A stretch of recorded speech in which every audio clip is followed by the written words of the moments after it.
बाजार पाके खुश हो गईनी, हो गइल शादी छौड़ी ससुरा तू गईनी, नैका बाजार पाके खुश हो गईनी। नहीं पूछो ही अरबा के हाल गे, छौड़ी मिले ले एगो नया साल में, चुमा ले तोरे गोरे गाल में। छौड़ी मिले ले एगो नया साल में, चुमा ले तोरे गोरे गाल में।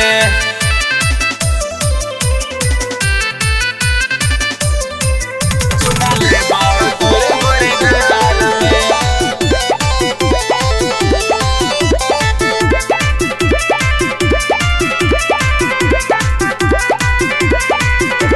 तोरे चलते छौड़ी हम छोड़नी पढ़ाई, बाबूजी के खेतवा तू दिलही बेचाई। तोरे चलते छौड़ी हम छोड़नी पढ़ाई, बाबूजी के खेतवा तू दिलही बेचाई।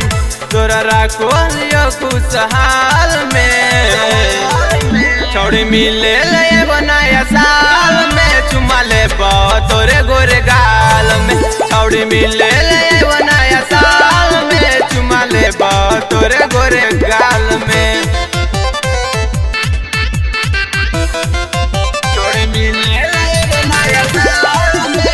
हलकट म्यूजिक रिकॉर्डिंग स्टूडियो नवादा। चुमा ले तोरे गोरे गाल में। जाने से हम ज्यादा छौड़ी करो हलिया प्यारे गे, पेने खाती दिलिया सोनावा के हार गे। जाने से हम ज्यादा छौड़ी करो हलिया प्यारे गे, पेने खाती दिलिया सोनावा के हार गे। अभी दूसर के हक फिलहाल गे, छौड़ी मिले ले एगो नया साल में, चुमा ले तोरे गोरे गाल में। छौड़ी मिले ले एगो नया साल में, चुमा ले तोरे गोरे गाल में।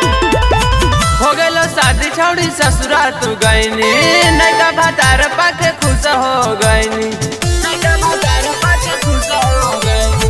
हो गइलो शादी छौड़ी ससुरा तू गईनी, नैका बाजार पाके खुश हो गईनी।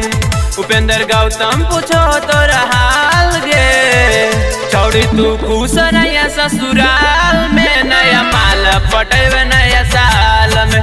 छौड़ी तू खुश नया ससुराल में, नया माल पटेवे